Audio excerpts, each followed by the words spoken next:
Hello everyone and welcome to today's Sutta class. We will start as usual with the Namo Tassa. Feel free to join if you like. Namo Tassa Bhagavato Arahato Samma Sambuddhassa. Namo Tassa Bhagavato Arahato Samma Sambuddhassa. Namo Tassa Bhagavato Arahato Samma Sambuddhassa. Buddhang Dhammang Sanghang Namasami. So, hello everyone and welcome to today's Sutta class. Today we are reading the Assalāyana Sutta. This is a sutta from the Majjhima Nikaya, number 93. And this was spoken by the Buddha to a Brahmin student called Assalāyana. That's where the name of the sutta comes from. And this is a sutta where the Brahmins claim that they are the highest caste, the most pure, the most evolved, the one that comes directly from the gods, from the Brahma gods, and that all other castes are inferior and obviously below them. And so the Buddha has a conversation with the Brahmin student Assalāyana about this topic. And I picked this sutta because I thought that it is really this pattern that we see here, that a group of people thinks that they are better than everyone else. This is something that we see a lot also in modern times. Obviously, this is not a new phenomenon. This already happened in the Buddha's time, and this probably happened as long as beings have been there in the universe. So basically forever. But especially, I think, in the modern times, there is so much conflict, there's so much strife, there's so much suffering also, because people create these divisions between different groups. For example, there's the issue of racism between people of different skin colors. Then obviously there is so much nationalism, people thinking that their own country is better than everyone else's, and therefore people creating all kinds of conflicts and hostility towards immigrants, or even just visitors from another country.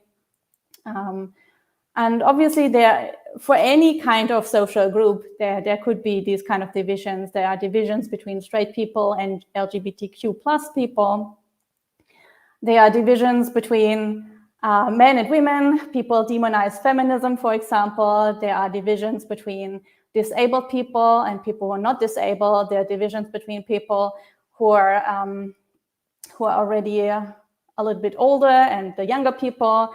Like for whatever kind of social group, there can be these divisions, and especially in modern times, people really there are people who really fuel these divisions and who really purposely create more conflict and more suffering in society because of this kind of thinking, because one group thinks that they're better than the rest and than everyone else. And so for this reason, I wanted to talk about this sutta today and see how the Buddha discusses about this matter with the Brahmin student Assalāyana. And so I put a link in the live chat if you want to read along. The link that I've put there is to Bhante Sujato's translation, and I am reading from Bhikkhu Bodhi's translation. So let's just get started. Thus have I heard. On one occasion, the Blessed One was living at Savatthi in Jeta's Grove, Anathapindika's park. Now at that time, 500 Brahmins from diverse provinces were staying at Savatthi for some business or other. Then those Brahmins thought, this recluse Gotama describes purification for all the four castes. Who is there able to dispute with him about this assertion? So here we have the Buddha in Savatthi as usual. And apparently at that time, there was a big gathering of Brahmins from all over the land. 500, that just means a lot, like a lot of Brahmins, all the famous Brahmins probably, and all their students. came together to discuss some kind of issue.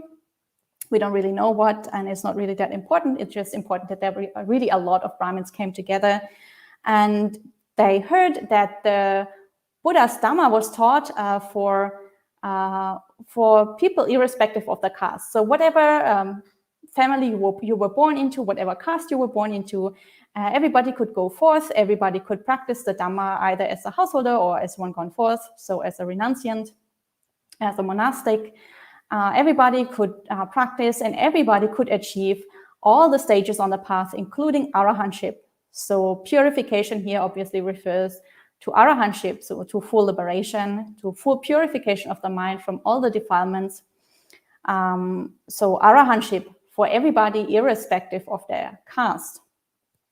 And obviously for the Brahmins, that was a big red flag, because Brahmins, they believed that they are the purest caste, that they are the ones born directly from the Brahma gods, or from the highest Brahma, the head of the Brahma gods, basically.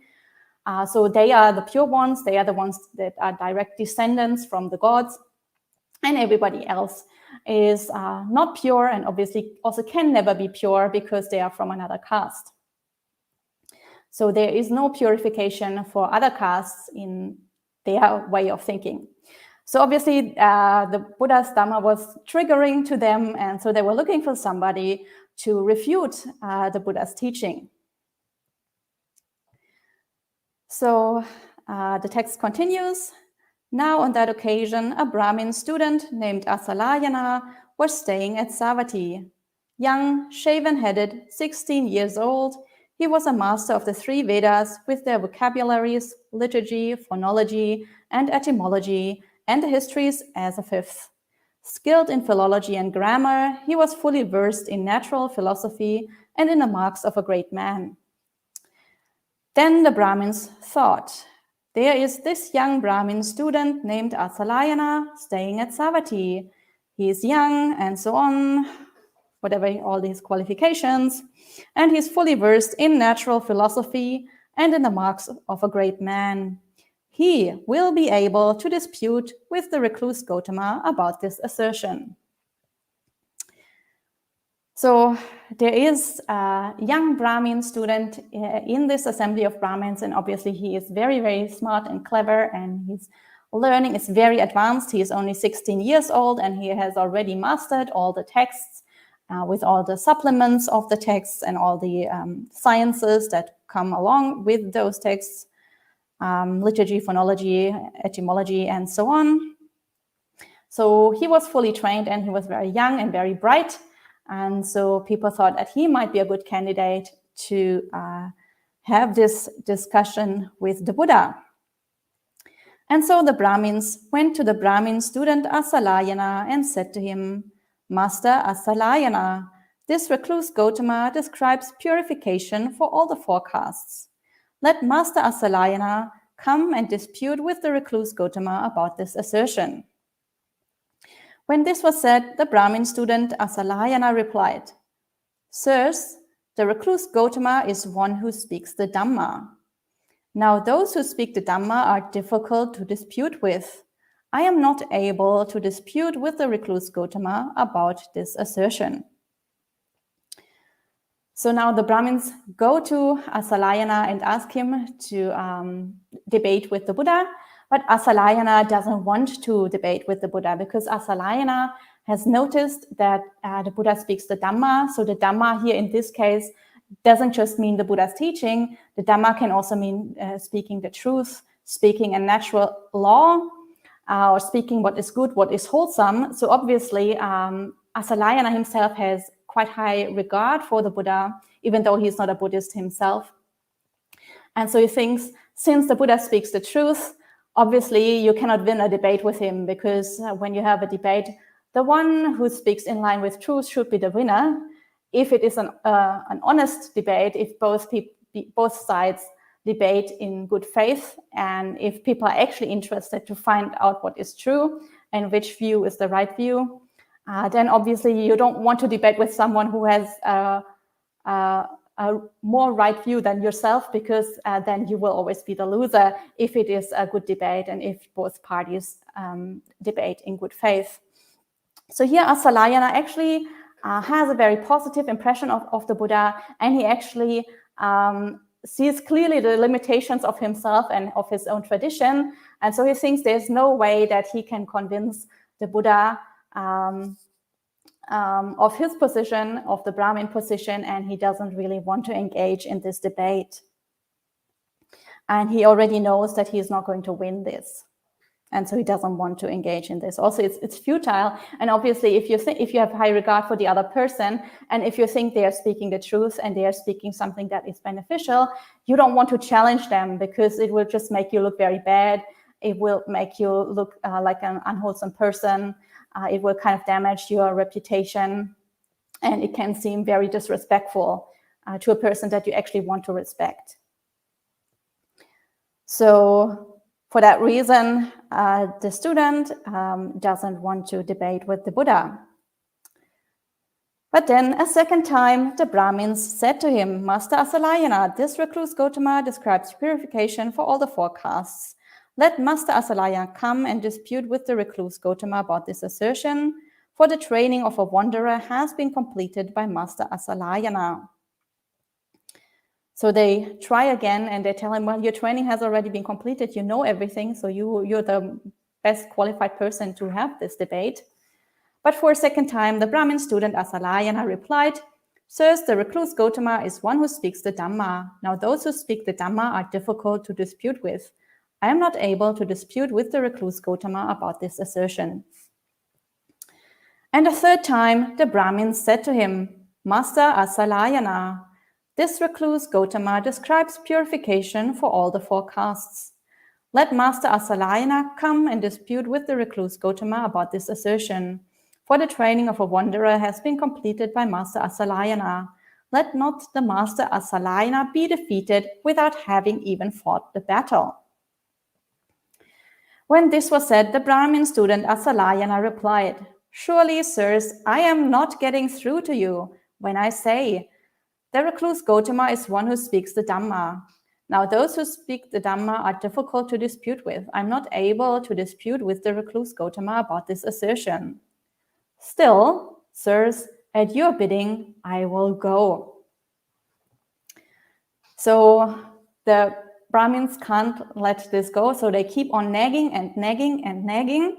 And eventually they tell Assalāyana he would be defeated without even fighting the battle. So it would be, he would be a coward basically if he didn't go to the debate. And Master Assalāyana eventually, even though he still thinks it's a really, really bad idea, eventually he gives in and he lets himself be convinced by the others, and he agrees to go and have this debate. He agrees to go and challenge the Buddha against his own better judgment. And so here, again, we see how we are quite easily influenced by other people and how important it is to pick our friends wisely. As you all know, the first few lines of the Mangala Sutta are, keep away from fools and associate with wise people. Because it is very, very easy for us to be influenced by others. We always want to have approval by our social group. We don't want to. We don't want our friends to disapprove. We don't want our friends to. We want our friends to think highly of us, to agree with us. We don't want to have a conflict with the people around us. So there is a lot of peer pressure, and so we can only pick what kind of peer pressure we want to have in our life. Do we want to have peer pressure from good people, or do we want to have peer pressure from bad people?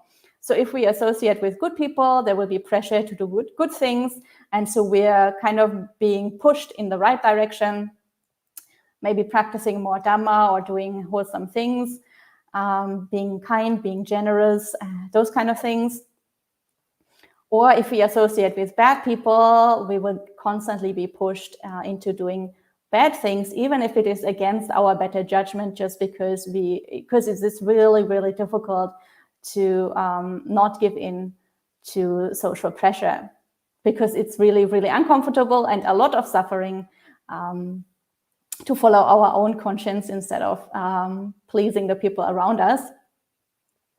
And so for this reason, again, we can see here how important it is to pick our friends wisely. and to only associate with people who let us do good things and don't push us into doing bad things. So here, against his better judgment, Assalāyana is now basically more or less pushed into challenging the Buddha, even though he thinks he has no chance of winning this. So then the Brahmin student Assalāyana went with a large number of Brahmins to the Blessed One and exchanged greetings with him. When this courteous and amiable talk was finished, he sat down at one side and said to the Blessed One, Master Gotama, the Brahmins say thus, Brahmins are the highest caste, those of any other caste are inferior. Brahmins are the fairest caste, those of any other caste are dark. Only Brahmins are purified, not non-Brahmins. Brahmins alone are the sons of Brahma, the offspring of Brahma, born of his mouth, born of Brahma, created by Brahma, heirs of Brahma. What does Master Gotama say about that?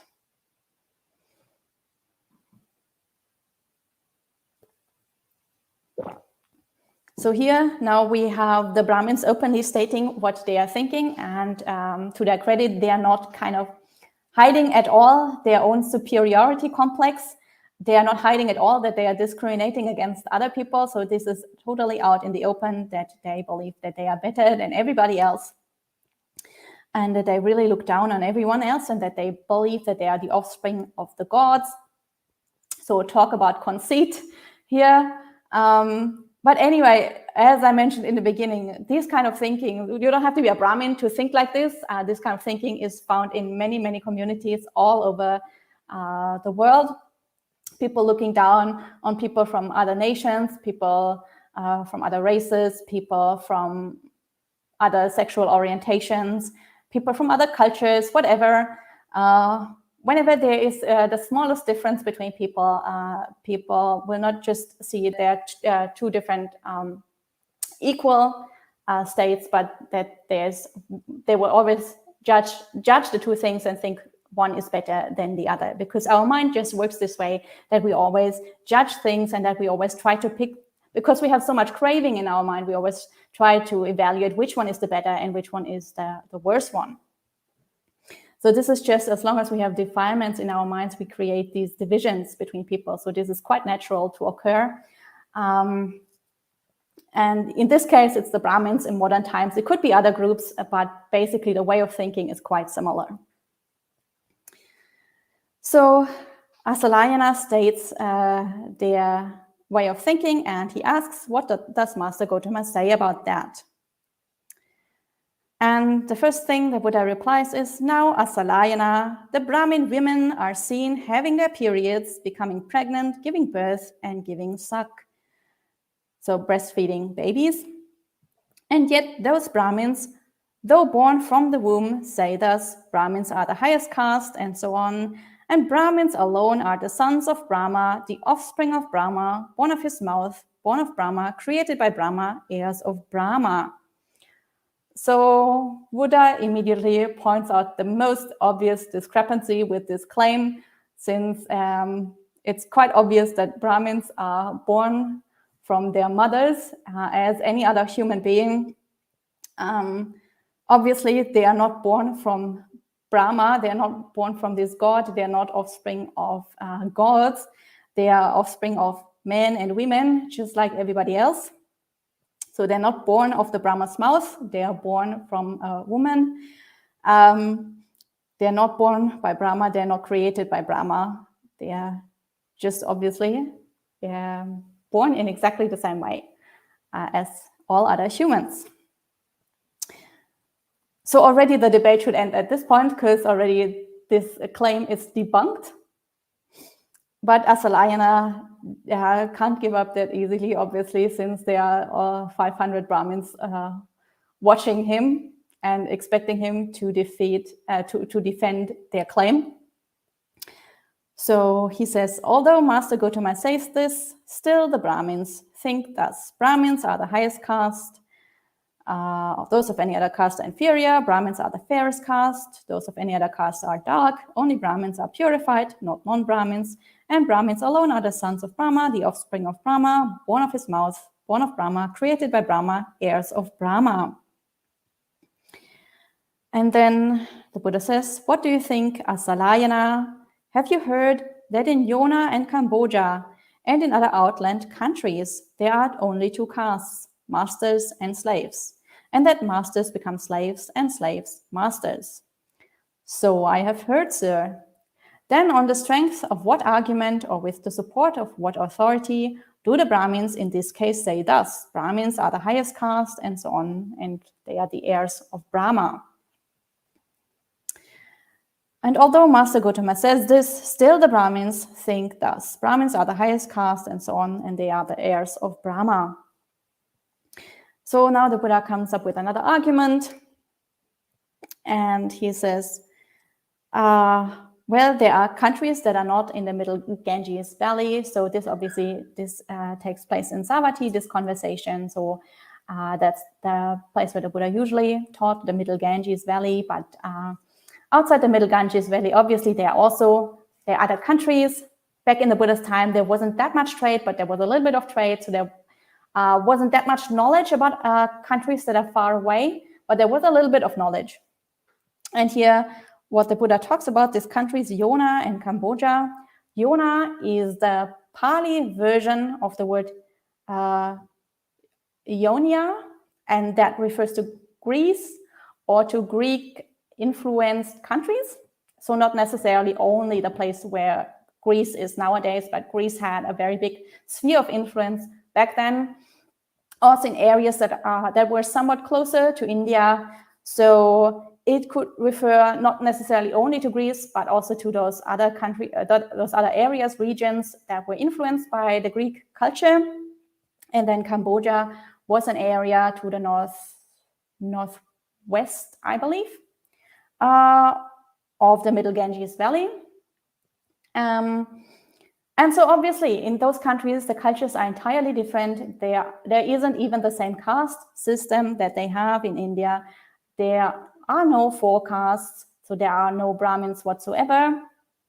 And so we always believe that our own culture is the dominant one, is the one that everybody should refer to, and the way that we think is the way that everybody else thinks. But obviously, there's so much diversity on this planet, and there's so many different cultures, and we are not the standard. We are not the reference point. Our way of thinking is just one among many, and the way we live isn't necessarily the way that everybody else lives. So here in this case, there are no four castes. There are just two castes, masters and slaves. That's the way, sort of, more or less the way that ancient Greece was organized. And obviously there was fluidity between the two states. So slaves could be freed and could become rich and then become masters and own their own slaves. So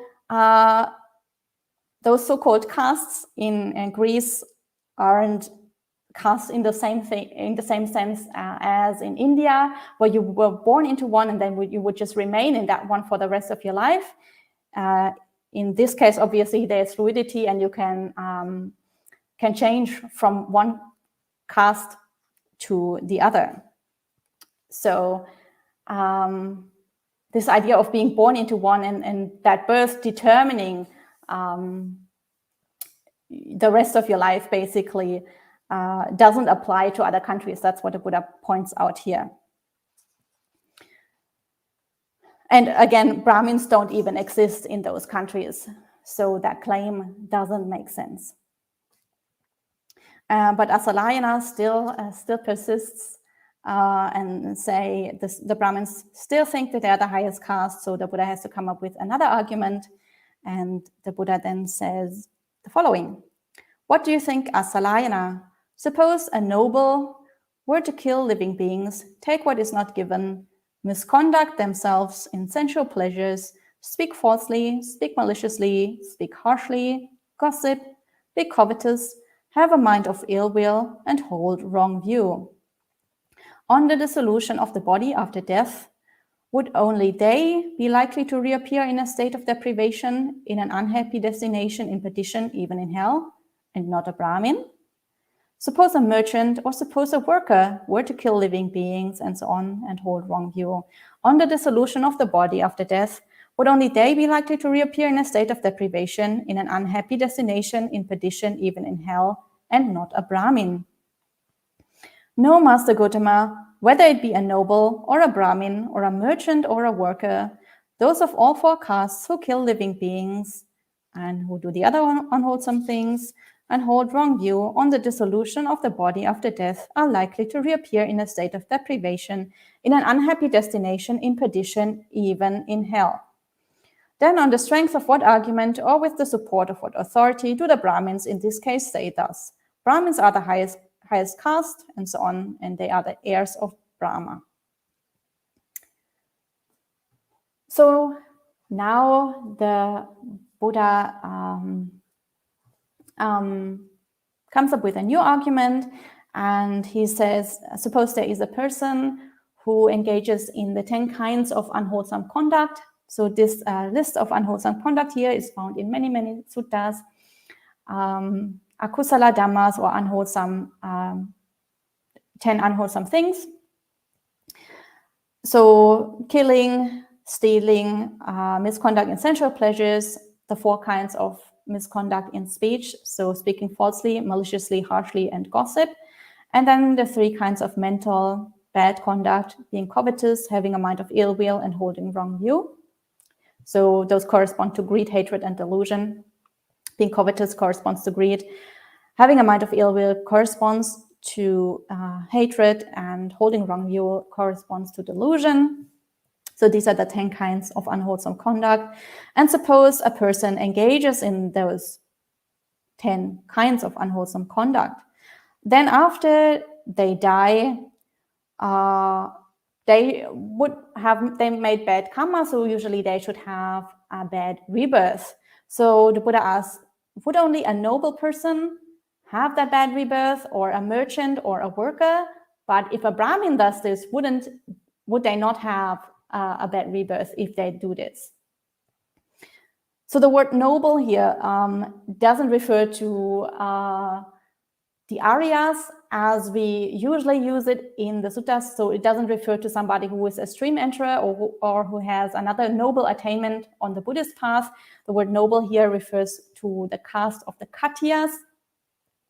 And the Khattiyas, sometimes also translated as aristocrats, one of the 4 castes in India, as you all know. So the Brahmins, the nobles or Khattiyas, and then the merchants and the workers, those are the 4 castes. Usually the Brahmins and the nobles are considered to be the higher castes, and the merchants and the workers are considered to be a lower caste. But of course, from the point of view of the Brahmins are the highest and the other 3 are below them. From the point of view of the nobles are the highest caste and the other 3 are below them. So it depends on who you ask, who was considered to be the highest one. Of course, from the point of view of the Brahmins that we have here in the sutta, it's the Brahmins that are the highest. But anyway, so here the Buddha says, it doesn't matter from which caste you are. If you have this unwholesome conduct, you will be reborn in a bad destination. Or actually, the Buddha asks Assalāyana, do you think if a Brahmin did this, that karmic consequence wouldn't catch up with them? So do you think just because you are the offspring of Brahma, because you're already inherently pure, that you would immediately be reborn in a good destination? So if you make bad karma, that doesn't matter because you claim to be inherently pure. Assalāyana says, well, no, whoever engages in that unwholesome conduct, even if it is a Brahmin, will have a bad rebirth. And then the Buddha says, well, so what kind of argument do you have, or what kind of authority do you rely on to claim that you are the highest caste and the purest caste if you're obviously not purer than anybody else? And Assalāyana doesn't come up with any kind of argument, doesn't come up with any kind of authority to rely on. He just stubbornly repeats what he said before. Although Master Gotama says this, still the Brahmins think the Brahmins are the highest caste. So the Buddha has to come up with a new argument. And so the Buddha now says, what do you think, Assalāyana? Suppose a Brahmin were to abstain from killing living beings, from taking what is not given, from misconduct in sensual pleasures, from false speech, from malicious speech, from harsh speech, and from gossip, and were to be uncovetous, to have a mind without ill will, and to hold right view. On the dissolution of the body after death, would only they be likely to reappear in a happy destination, even in the heavenly world, and not a noble or a merchant or a worker? No, Master Gotama, whether it be a noble or a Brahmin or a merchant or a worker, those of all four castes who abstain from killing living beings and so on, and hold right view on the dissolution of the body after death, are likely to reappear in a happy destination, even in the heavenly world. Then on the strength of what argument or with the support of what authority do the Brahmins in this case say thus, Brahmins are the highest caste and so on, and the heirs of Brahma? So now the Buddha comes up just with the opposite argument. So if you engage in the 10 kinds of wholesome conduct, which are the exact opposites of the 10 kinds of unwholesome conduct, then obviously you make a lot of good karma, so that should lead to a good destination. And so the Buddha asks, if a Brahmin does this, is it only a Brahmin that goes to a good destination then? Or would all the four castes, if they make this good karma, go to a good destination? And so Assalāyana has to concede that all castes, if they make good karma, will go to a good destination. So again, being Brahmin doesn't give you any advantage just because you claim to be purer than everybody else. That claim isn't actually supported by reality. And the Buddha again says, so what's your argument or what authority do you rely on if you make that claim that you are higher and purer than everybody else? And again, Assalāyana doesn't give any kind of argument. He just stubbornly repeats his stance about the Brahmins being the highest caste. And so again, I think this reminds us of some debates in modern times where you're trying to have a discussion with somebody, but the other person doesn't come up with any kind of rational argument. It doesn't really interact with your point at all. They just stubbornly cling to their view, and nothing you say, no matter how good your argument is, nothing will ever change their mind. Even if they concede that your argument is valid, and even if they think that what you say is true, still they're not willing to let go of their view. Still, they stubbornly cling to their point of view. So I think you can see that. I think most of you have seen that in modern times as well. People, no matter how good your argument is, no matter if what you say is based on truth, the other person is not ever going to change their mind. So then the Buddha comes up with a new argument, and the Buddha says, what do you think, Assalāyana? Is only a Brahmin capable of developing a mind of loving kindness towards this region without hostility and without ill will, and not a noble or a merchant or a worker? No, Master Gotama, whether it be a noble or a merchant or a Brahmin or a merchant or a worker, those of all four castes are capable of developing a mind of loving kindness towards this region without hostility and without ill will. Then on the strength of what argument or with the support of what authority do the Brahmins in this case say thus, Brahmins are the highest caste and the heirs of Brahma? Although Master Gotama says this, still the Brahmins think thus, Brahmins are the highest caste and the heirs of Brahma. So the Buddha comes up with a new argument here, and he says, he asks Assalāyana if he thinks that only a Brahmin can develop metta, so loving kindness, towards this region without hostility, without ill will, so very pure metta that is spread out, that covers a wide area. And does he think only Brahmins are capable of doing this and not all the other castes? And Assalāyana again has to concede that anybody can do this, not only a Brahmin. And of course, this is especially interesting here because the development of metta. Metta obviously is one of the Brahma Viharas, translated into English sometimes as the divine abidings, but actually it means the abidings of Brahma, so the abidings of the Brahma gods. So if you want to be reborn as a Brahma god, there is a way to do that. The way is not to be reborn into the Brahmin caste.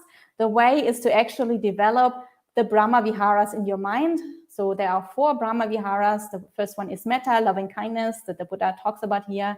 The others are karuna, or compassion, mudita, or joy, and upekkha, equanimity.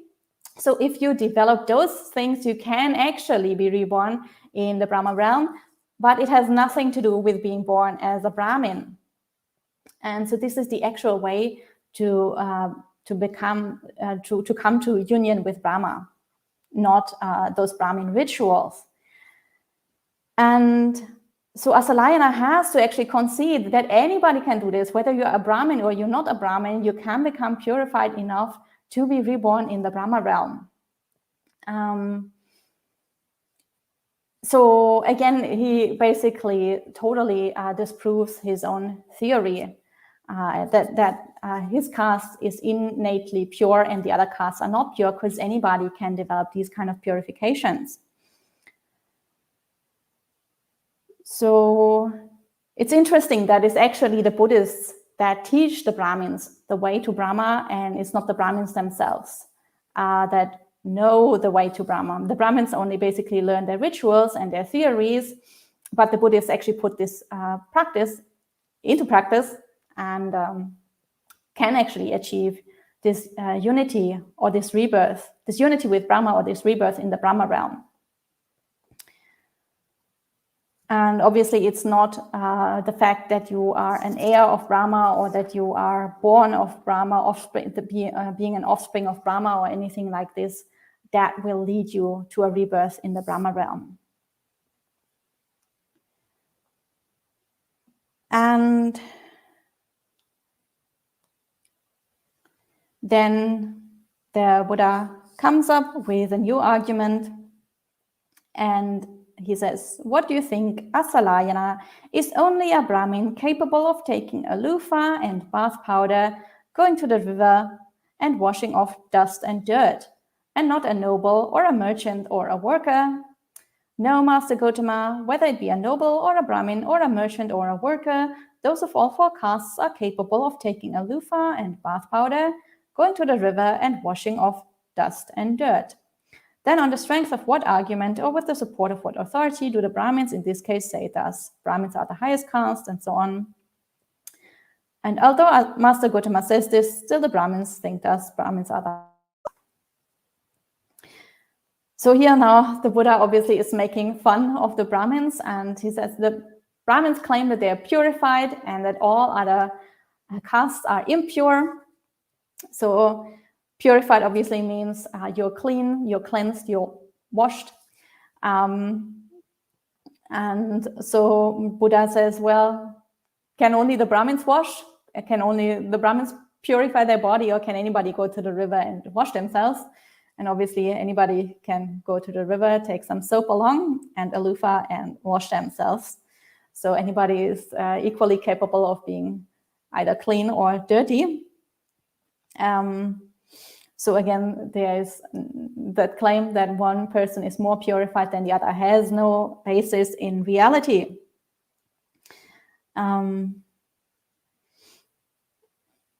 So, and obviously in Buddhism, we also talk about cleansing. We mostly talk about cleansing the mind, but again, cleansing the mind has nothing to do with being born in any of the castes. So it's not because that you're a Brahmin or that you are a noble that you are inherently more pure than others. It's if you do the practice, if you let go of unwholesome states, if you let go of your defilements, your mind gets more purified, gets more cleansed. And actually, there is one epithet for an arahant that is the cleansed one or the washed one, and that refers to having washed off all the defilements. Obviously, doesn't refer to having washed your body or doesn't refer to being inherently purer than other people. It's just because you have done the practice and you have actually done what needed to be done, let go of all the impurities in your mind, that you become cleansed. It's not based on your birth.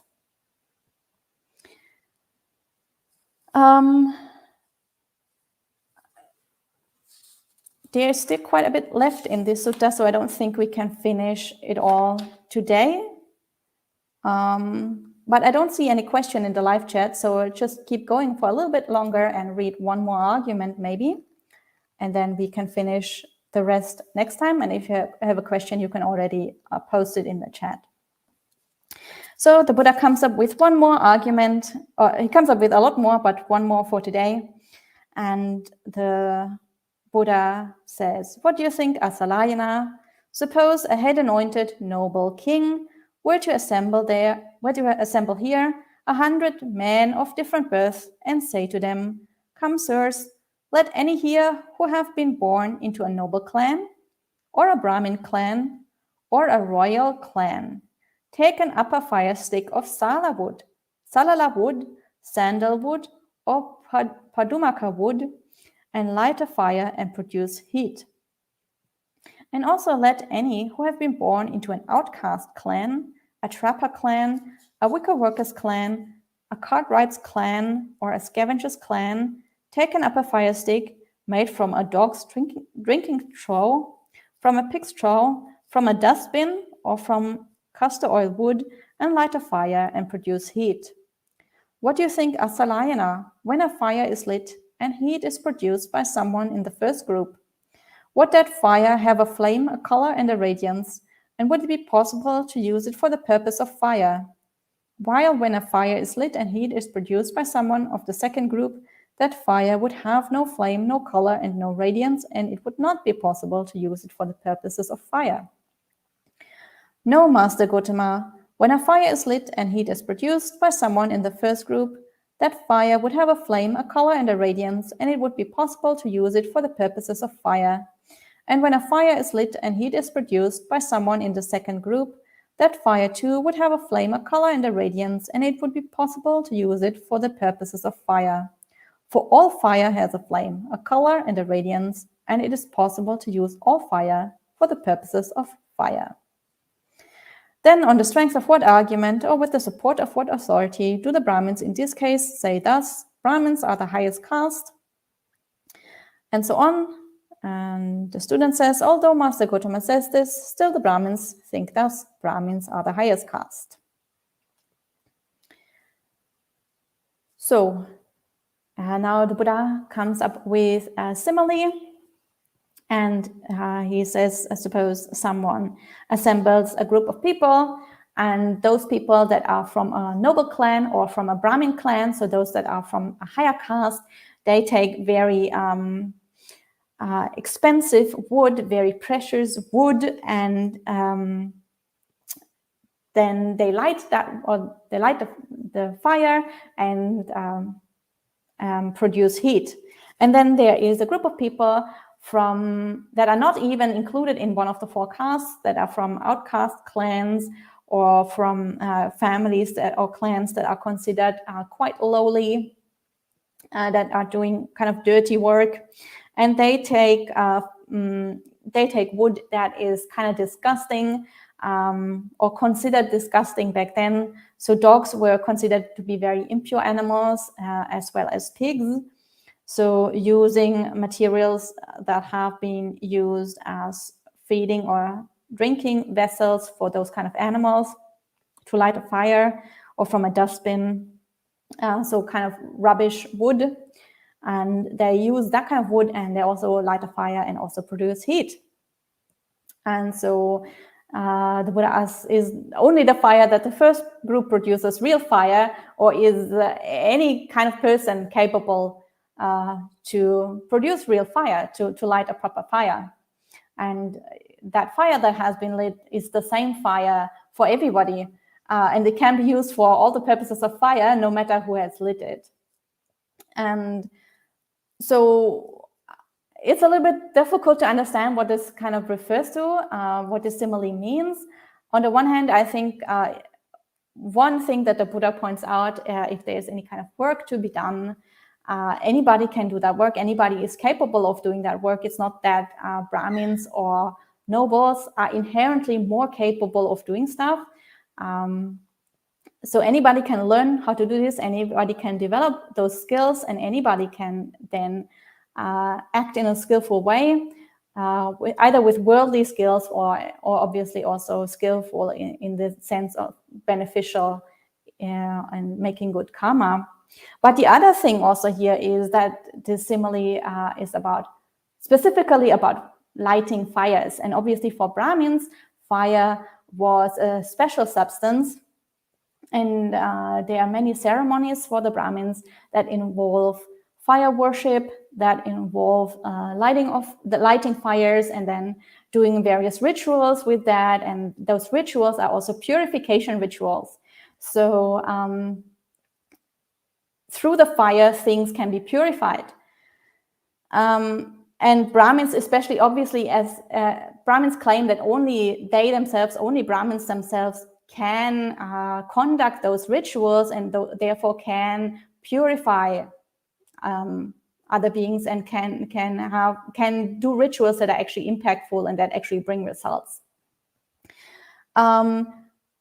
But here in this case, the Buddha makes the Brahmin student acknowledge that even the fire that has been lit by an outcast clan member using wood that is just rubbish is the same fire as anyone else's fire.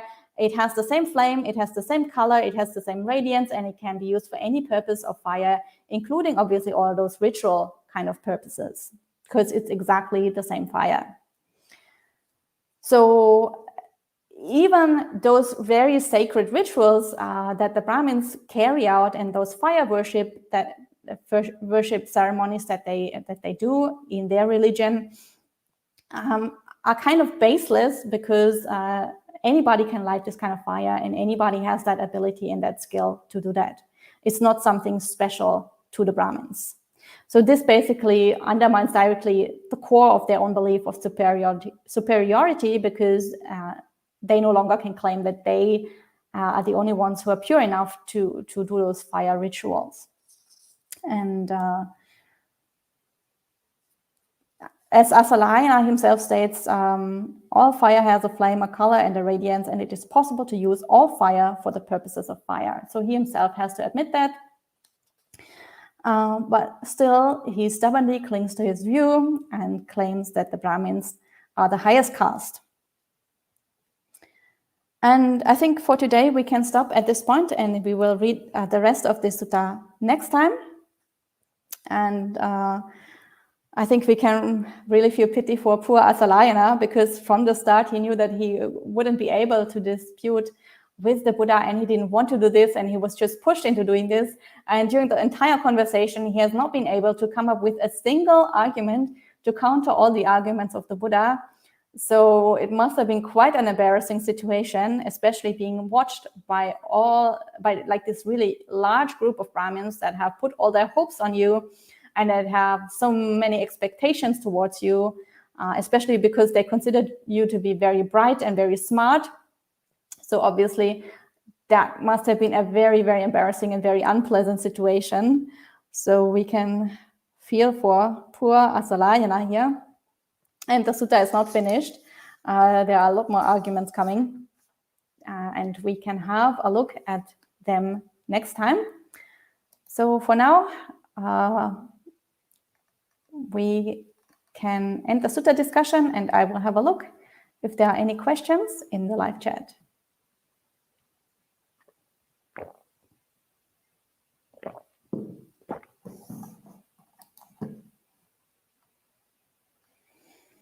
So I see a lot of people checking in. Nice to see all of you. Good morning, everyone. Or good afternoon for people who are in Europe. Good evening for people who are in Asia. Hope everybody is doing well.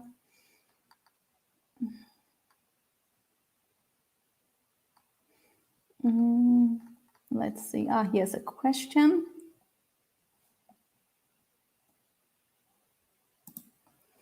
So Piyal and Indika have a question, and they say, is Brahma abidings a more suitable translation for Metta, Mudita, Karuna, and Upekkha, as you are suggesting, compared to divine abidings?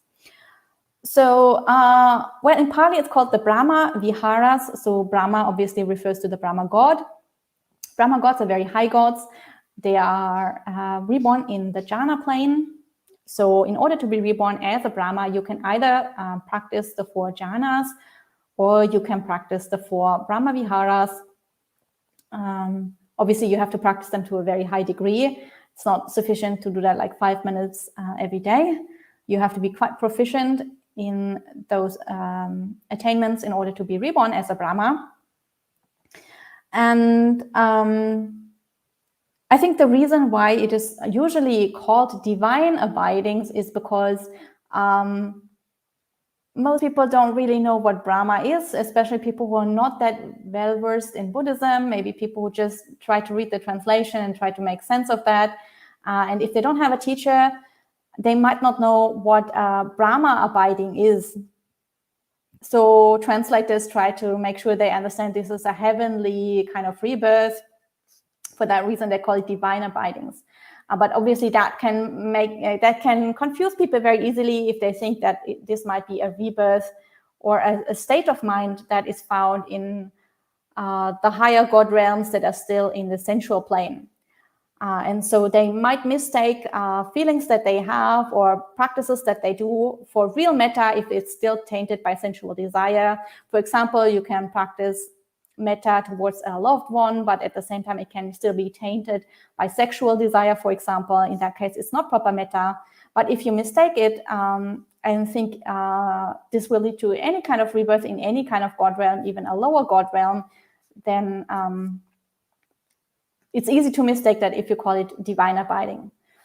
So it's difficult to find a good translation, obviously, because Brahma abiding is not easily understandable, but divine abiding can lead to misunderstandings. So the best way is to just understand what a Brahma Vihara means and what a rebirth in a Brahma realm means. And obviously ask a teacher if things are unclear. And yeah, practice the Brahma Viharas, and then you will feel for yourself how those states are really, really very, very different from mental states that are connected with the Kamaloka or the sensual realm. So sometimes there's just no perfect translation, and you just need to have an explanation together with the word.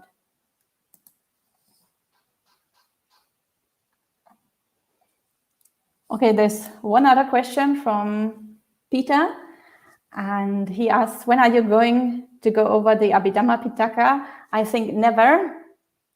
So I am interested in the Sutta Pitaka and the Vinaya Pitaka. My knowledge of the Abhidhamma is very, very superficial, and there are many, many monastics out there who are much more qualified than myself to talk about Abhidhamma. So that's probably never going to happen. But I recommend, if you're interested in the Abhidhamma Pitaka, there are plenty of monastics who teach Abhidhamma. So I recommend just following one of them. And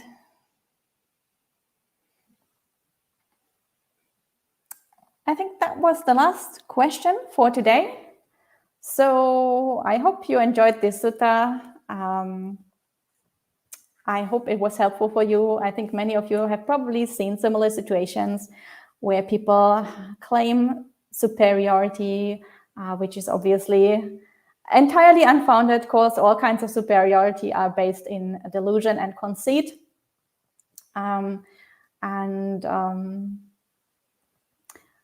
This is something we encounter in our daily life quite a lot, so that's why I picked this sutta. And I hope it was interesting for you. I hope it was enjoyable for you. And for today, we will end with 3 sadhus. Feel free to join if you like. Sadhu, sadhu, sadhu. So have a good rest of the day and have a good week. And I will see you all next Tuesday.